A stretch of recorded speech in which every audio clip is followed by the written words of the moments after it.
ગુજરાત આપનું સ્વાગત છે ઓએમજી પ્રાઇમમાં। તો દિવ્ય દિવસે આજે આપણે આવી ગયા છીએ જ્યાં નારી શક્તિ વંદનાનો ભવ્ય કાર્યક્રમ છે ગુજરાત સરકાર દ્વારા। તો આજના દિવસે આપણે નારી શક્તિ વંદના જે કાર્યક્રમ છે એને નિહાળીશું। આપનું સ્વાગત છે ઓએમજી પ્રાઇમમાં। આપ જોઈ રહ્યા છો ટૂંક સમયની અંદર જ આ ભવ્ય કાર્યક્રમ જે નારી શક્તિ વંદનાનો કાર્યક્રમ છે એ ટૂંક સમયની અંદર જ ચાલુ થવાનો છે। આપ જોઈ રહ્યા છો જે આપણા માતા બહેનો છે તે સૌ આવી ગયા છે અને આપને બતાવી રહ્યો છું। તો ટૂંક સમયની અંદર આ નારી શક્તિ વંદના કાર્યક્રમ છે એ ચાલુ થશે। તો આપ જોઈ રહ્યા છો તો આ કાર્યક્રમ ટૂંક સમયની અંદર ચાલુ થવાનો છે। આપ જોઈ રહ્યા છો જે કાર્યક્રમની તૈયારી છે તે પણ ચાલુ થઈ ગઈ છે। તો આપણે જે નારી શક્તિ વંદનાનો કાર્યક્રમ છે તે નિહાળીશું। તો સૌ જે અધિકારી સાહેબો છે તેમજ જે પક્ષના જે આગેવાનો છે તે પણ આવી ગયા છે। તો ટૂંક સમયની અંદર એ કાર્યક્રમ છે એ ચાલુ થવાનો છે। જે મહાનુભાવો છે તેમજ અધિકારી જે છે સાહેબો છે તે પણ આવી ગયા છે। તો આ કાર્યક્રમ આપણે ટૂંક સમયની અંદર નિહાળવાના છીએ। નારી શક્તિ વંદનાનો કાર્યક્રમ છે તે આ કાર્યક્રમ જે 10 થી 15 મિનિટની અંદર ચાલુ થવાનો છે। આપ જોઈ રહ્યા છે માતા બહેનો છે સૌ જે આવી ગયા છે, આપ જોઈ રહ્યા છો। તો ઘણી સંખ્યાની અંદર જે માતા બહેનો છે એ આ કાર્યક્રમની અંદર આવી ગયા છે। તો આ કાર્યક્રમ હવે ટૂંક સમયની અંદર ચાલુ થશે। આદરણીય પ્રાંત અધિકારી સાહેબ શ્રી માનનીય શક્તિને વંદન કરવા માટેનો આ વિકસિત ગુજરાતના મુખ્યમંત્રી સુરેન્દ્રભાઈ મોદી સાહેબ, મુખ્યમંત્રી શ્રી ભૂપેન્દ્રભાઈ પટેલ સાહેબ દ્વારા આ નારી શક્તિ વંદના કાર્યક્રમને આપણે સૌ ખુલ્લો મૂકી રહ્યા છીએ। બોલો ભારત માતા કે। મંચસ્થ મહાનુભાવો દ્વારા આ કાર્યક્રમને દીપ પ્રાગટ્ય કરવામાં આવી રહ્યું છે।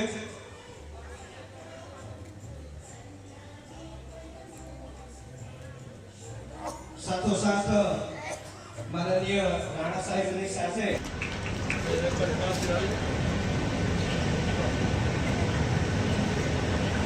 ત્યારબાદ આપણા પ્રાંત અધિકારી સાહેબના સ્વાગત માટે હું મામલતદાર લીમડી શ્રી સોલંકી સાહેબની નમ્ર વિનંતી કરીશ કે તેઓ બુકે દ્વારા પ્રાંત અધિકારી સાહેબનું સ્વાગત કરશે। ધન્યવાદ। તાલુકા પંચાયત પ્રમુખ શ્રી સાયલા ખીમાભાઈના સ્વાગત માટે પીડીઓ સાહેબ શ્રી સાયલાને વિનંતી કરીશ કે તેઓ ઝડપથી ઉપસ્થિત થઈ અને તાલુકા પંચાયત પ્રમુખ સાહેબનું સ્વાગત કરશે। ત્યારબાદ તાલુકાનું સ્વાગત માટે હું પીડીઓ તુડાને વિનંતી કરીશ કે તેઓ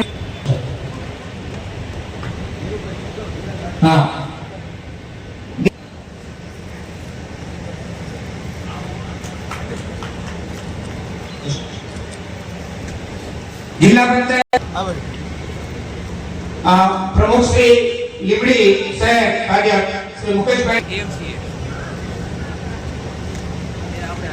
समय मर्यादा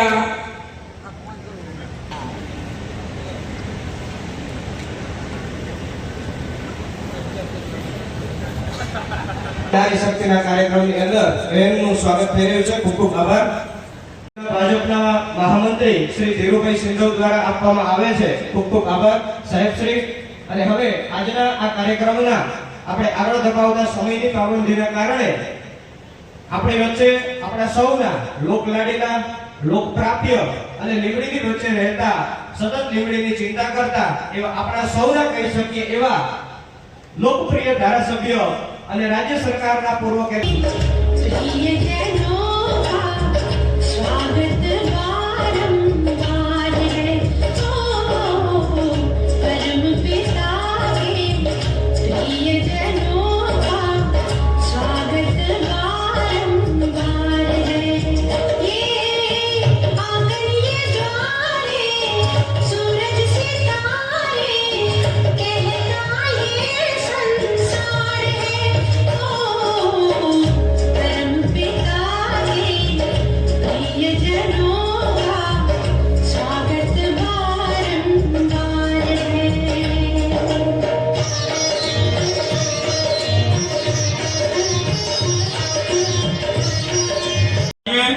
અને બધા જ બેઠેલા બહેનો ને મારી વિનંતી છે કે મારી સાથે બધાએ જયઘોષ કરજો અને સમય બહુ ઓછો છે।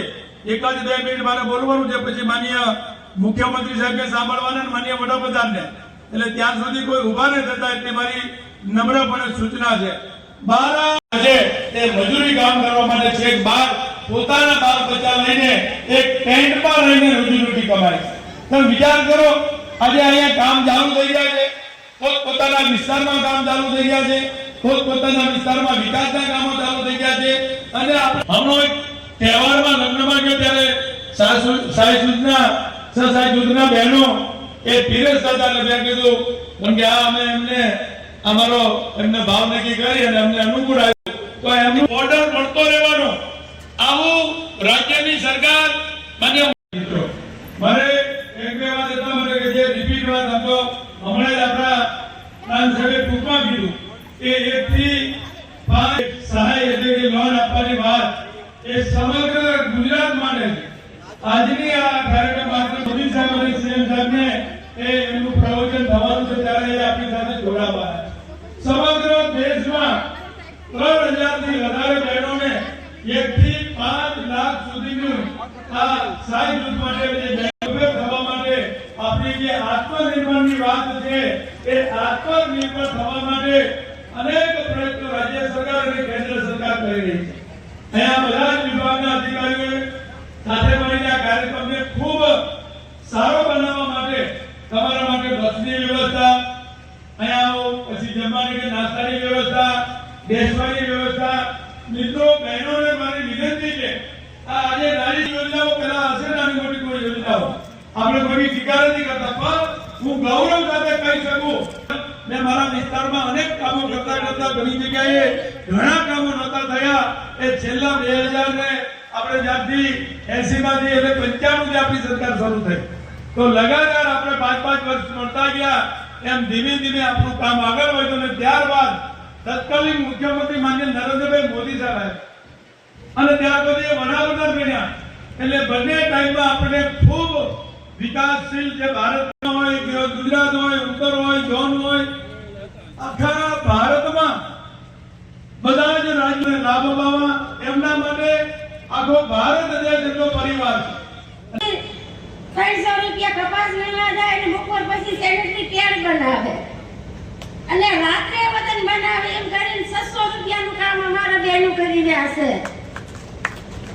અને હું બહેનોને કહું છું કે બધા મંડળ બનાવજો પણ એમાં 5 સૂત્રનું પાલન કરજો કે નિયમિત બેઠક, નિયમિત બચત અને આંતરિક ધિરાણ અને વસૂલાત ને હિસાબ કિતાબ આ વસ્તુ રાખવી તો તમારું મંડળ સરસ નિયમિત ચાલશે.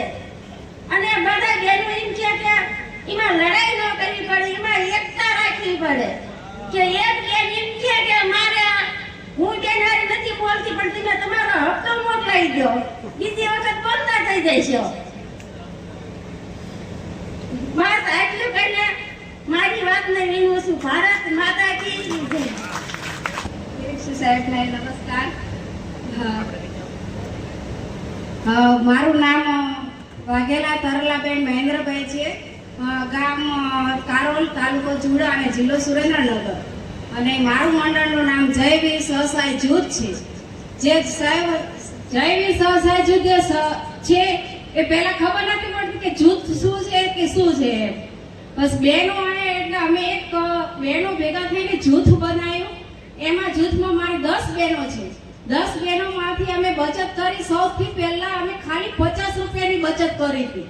બચત કરી અને ખબર નથી કે બહાર નીકળવું, બેંક શું છે કે શું વહીવટ કેવી રીતે કરો એ ખબર નથી. પણ આ જૂથમાં અમે જોડાઈને બહેનો અમે વહીવટ કરતા શીખ્યા, બહાર જતા શીખ્યા, બેંક જોઈ અને પછી જે જયવીર સહસાય જૂથ છે એમાંથી અમને રિવોલ્વિંગ ફંડ 5000 નો આપ્યો છે. બહેનો અમે વિચાર કર્યો કે 5000 નું શું કરીશું. 5000 થી અમે વિચાર કર્યો કે કંઈક નાનો એવો ઉદ્યોગ કરીએ. આ મંડળમાં સૌથી પહેલા મેં રાખડીનો ઉદ્યોગ કર્યો હતો.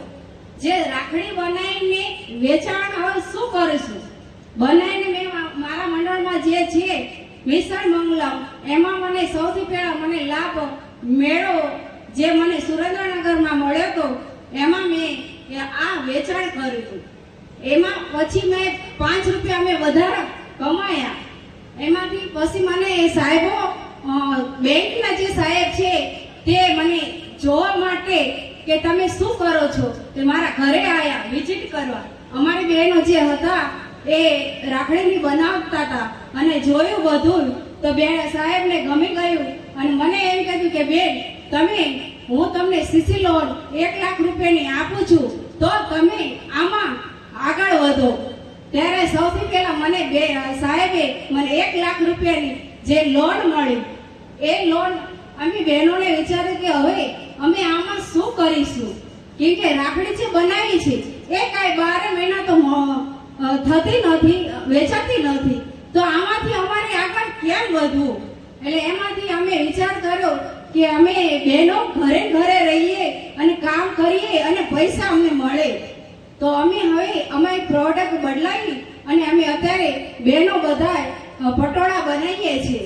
પટોળા બનાવીને અમે વેચાણ જે અમને આ જે મિશન મંગલમમાં અમને મેળા થાય છે અને હું બધા ગુજરાત રાજ્યના મેળા કરું છું અને ગુજરાત રાજ્યના તો કરું છું પણ હું બહારના મેળા રાજ્યના પણ કરું છું.